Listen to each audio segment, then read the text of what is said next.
toutes et à tous. C'est un vrai plaisir pour moi d'être avec vous aujourd'hui. Alors, ce talk que je vais vous proposer, il s'adresse à vous, ici dans cette salle, mais aussi à vous là derrière vos écrans, qui êtes peut-être actuellement au travail, en train de vous ennuyer profondément, et qui préférez passer votre après-midi à de regarder des vidéos sur YouTube. Alors, je vais commencer par vous adresser une question à tous. Est-ce qu'il y en a parmi vous qui ont l'impression que leur job est devenu un peu trop plan-plan ?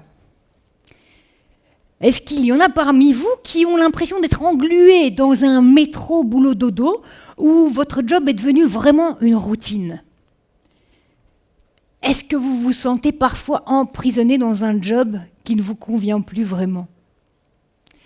Est-ce que vous rentrez parfois du travail en étant déçu de vos journées ? Est-ce que vous êtes parfois avec un sentiment d'inutilité ou de frustration ? Est-ce que vous vous ennuyez dans votre job ? Est-ce que vous avez le sentiment que vous pourriez en faire beaucoup plus ? En résumé, est-ce que vous faites partie de ceux qui ont perdu la flamme pour leur job ? Une récente enquête Ipsos a révélé que 54% des Français sont démotivés au travail. Faites-vous partie de ceux-là ?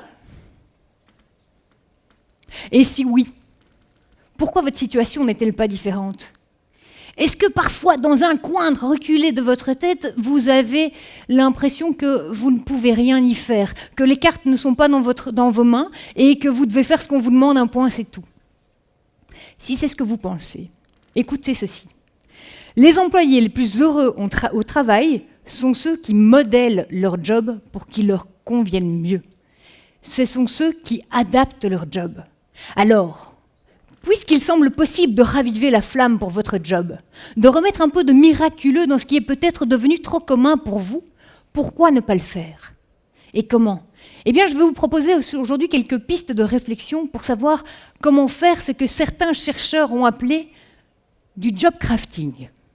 Alors, le job crafting, c'est quoi ? Eh bien, c'est faire son job, faire ce pour quoi on est payé, mais en le modélisant, en le modifiant pour qu'il nous convienne mieux.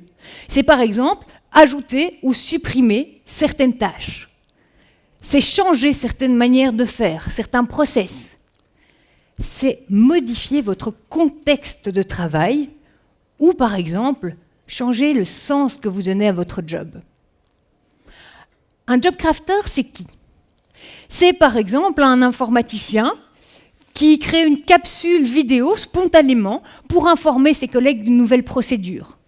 C'est un manager qui organise des réunions petit déjeuner pour joindre l'utile à l'agréable. C'est aussi un enseignant qui réorganise toute sa classe pour la rendre plus fonctionnelle. Et enfin, c'est par exemple un éboueur qui a le sentiment de contribuer au sauvetage de la planète en participant au tri sélectif. Raviver la flamme pour son job. Quel beau programme! En faisant du job crafting, vous pouvez augmenter votre satisfaction au travail. En étant plus satisfait, vous allez être plus engagé. Et parce que vous serez plus engagé, vous pourriez devenir plus performant. Intéressant, n'est-ce pas ? Vous allez me demander, c'est bien beau tout ça, mais comment faire ? Avant toute intervention, il y a une étape préliminaire, celle du diagnostic. Ce soir, quand vous rentrez chez vous, prenez une feuille de papier ou un tableur Excel pour les plus informaticiens parmi vous et indiquez-y, rapportez-y toutes les activités que vous faites sur une base quotidienne, hebdomadaire et mensuelle. Allez plus loin que votre description de fonction. Je voudrais vraiment que sur cette fiche figurent toutes les petites activités qui remplissent vos journées. Imaginons que je sois coach et formatrice interne, je pourrais dresser une liste comme celle-ci. Ensuite, pour chacune de ces activités, je voudrais que vous puissiez la noter sur une échelle de 1 à 10. Dans quelle mesure est-ce que cette activité est source pour moi de sens ? Sur une échelle de 1 à 10, dans quelle mesure est-ce que cette activité est source de plaisir pour moi ? Et dans quelle mesure est-ce que cette activité mobilise mes atouts et mes compétences ? Voilà, on va prendre mon exemple. Effectuer le suivi de la comptabilité, mon comptable le sait très bien. Pour moi, c'est source de très peu de sens, de plaisir, et c'est absolument hors de mon champ de compétences. Si vous aussi, vous vous rendez compte que vous avez des activités qui sont en dehors de ces 3 cercles, qui ne sont pour vous ni source de sens ni de plaisir et qui ne mobilisent pas vos atouts, posez-vous la question suivante. Est-ce que ça fait partie de votre description de fonction? Est-ce qu'on vous demande de le faire? Et si vous le faites, pourquoi est-ce que vous le faites? Si vous vous rendez compte que vous effectuez certaines tâches pour de mauvaises raisons, n'ayez aucun scrupule et éliminez-les purement et simplement de votre agenda. Pour ces tâches, demandez-vous également si vous ne pouvez pas éventuellement les déléguer. Et si toute l'équipe, toute mon équipe et moi, on faisait cet exercice ensemble, est-ce qu'on se rendrait par exemple compte que certaines activités qui sont en dehors de mes 3 cercles sont à l'intérieur des cercles de quelqu'un d'autre? Est-ce qu'il y a dans mon équipe un féru des chiffres qui serait content de récupérer ces tâches de comptabilité? Et enfin, si c'est à vous qu'incombe cette responsabilité, demandez-vous si vous ne pouvez pas, dans une certaine mesure, l'adapter pour rendre cette activité moins lourde ou plus agréable. Est-ce qu'il n'existe pas, par exemple, un programme comptable qui vous permette de faire cette tâche plus facilement? Est-ce que vous pouvez faire la comptabilité avec un collègue sympa dans un endroit agréable pour rendre cette tâche un peu plus légère? Ensuite, intéressez-vous aux tâches qui sont source de peu de sens pour vous. Dans mon cas, organiser une soirée pour fêter les performances de l'équipe de commerciaux, ça n'a pas beaucoup de sens. Pourquoi? Parce que je ne suis pas super portée chiffres et performances financières. Si vous aussi, on vous demande d'effectuer certaines tâches qui ne sont pas forcément source de sens pour vous, demandez-vous si vous ne pouvez pas réinterpréter cette tâche, lui donner une nouvelle valeur, une nouvelle interprétation. Dans mon cas, fêter des performances financières, ça n'a pas beaucoup de sens. Par contre, si on a vendu beaucoup de formations, ça veut dire qu'on a formé pas mal d'employés. Ça veut dire qu'on les a aidés à se développer dans leur vie professionnelle. Et ça a du sens pour moi. Demandez-vous ensuite quel est le sens noble de vos actions au travail. Quel est votre super pouvoir au travail? À qui est-ce que vous rendez service? Dans quel projet plus grand est-ce que vous vous inscrivez? Rappelez-vous de ce sens-là.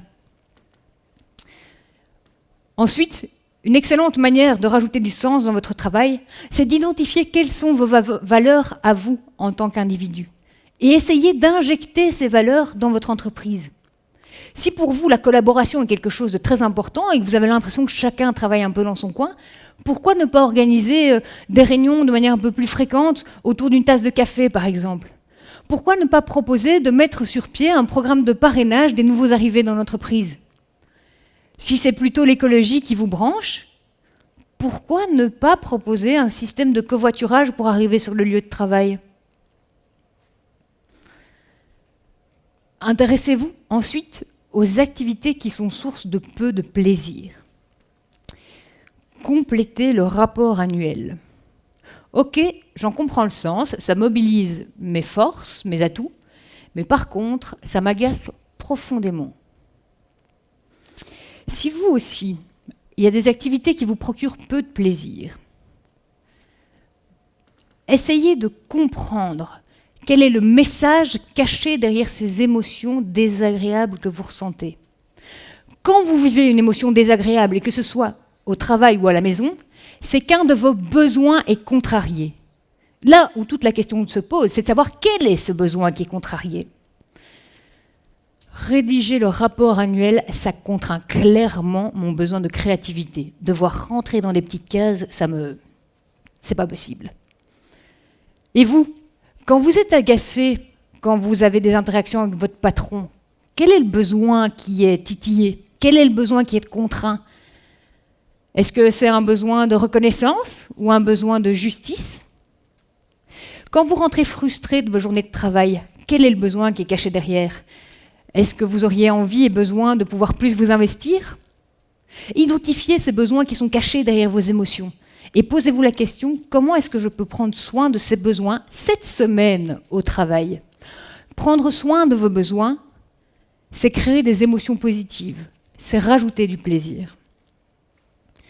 La deuxième chose que vous puissiez faire avec ces activités qui vous apportent peu de plaisir, ou de manière plus générale, ce qui est intéressant, c'est d'identifier dans votre répertoire d'activités les activités qui vous procurent du plaisir. Et simplement, faites-en plus, prenez-en conscience et demandez à votre boss de pouvoir faire plus d'activités de ce type-là. Prendre le temps de savourer les émotions positives ensemble au travail. Est-ce que ça vous parle, ça? Est-ce que vous prenez le temps de vous arrêter et de fêter la fin des projets? Est-ce que vous prenez le temps de vous gratifier, de vous féliciter après avoir accompli une tâche ingrate?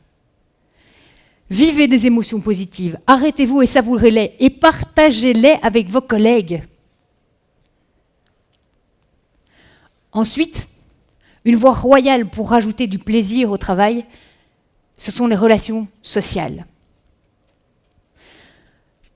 Partagez, nourrissez les relations, que ce soit avec vos collègues, avec vos clients ou avec vos fournisseurs.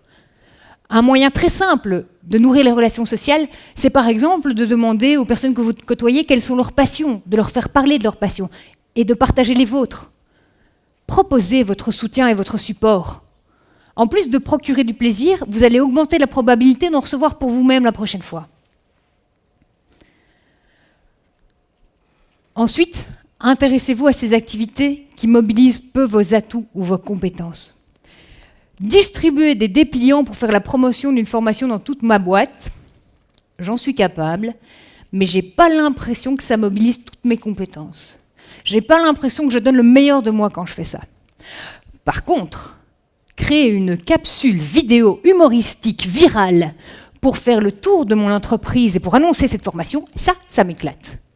Ça mobilise certaines de mes compétences et certaines de mes forces. Ok, mon patron ne me demande pas d'aller jusque-là, mais j'en suis capable et ça m'éclate. Alors, pourquoi ne pas le faire si ça me prend le même temps? Et vous, quelles sont vos forces? Est-ce que vous les connaissez?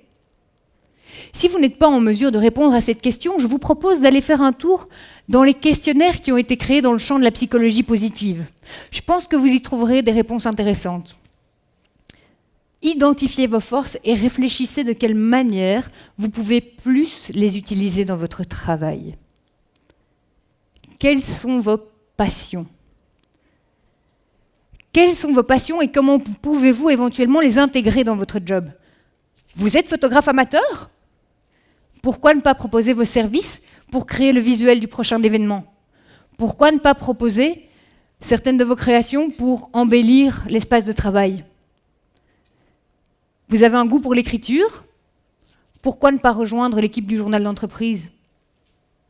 Pourquoi ne pas vous faire plaisir au travail en mobilisant vos forces? Exploiter vos atouts, c'est aussi vous fixer régulièrement vous-même des objectifs et vous mettre au défi.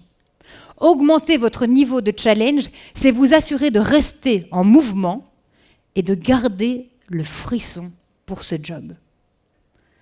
Et enfin, une dernière chose que vous puissiez faire pour mieux exploiter vos atouts, c'est de continuer à les développer. Et vous, qu'êtes-vous en train d'apprendre en ce moment? Quel est le livre qui trône sur votre votre table de chevet?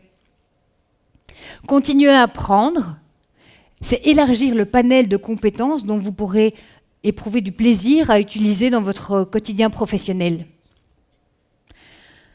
En résumé, et je pense que vous l'aurez compris, ce que je vous propose de faire, c'est de remplir votre quotidien professionnel d'un maximum d'activités qui sont pour vous source de sens, de plaisir et qui mobilisent vos atouts. Et si, malgré tous vos efforts pour ramener vos activités vers l'intersection de ces trois cercles, vous n'y parvenez pas, posez-vous la question suivante. Est-ce que vous êtes au bon endroit? est-ce que les conditions de travail qui sont les vôtres vous permettent de vous épanouir au travail? Si la réponse est non, peut-être qu'il est temps d'oser sortir de votre zone de confort, qui finalement n'est plus si confortable que ça. Peut-être qu'il est temps d'envisager un ailleurs. À vous de réfléchir.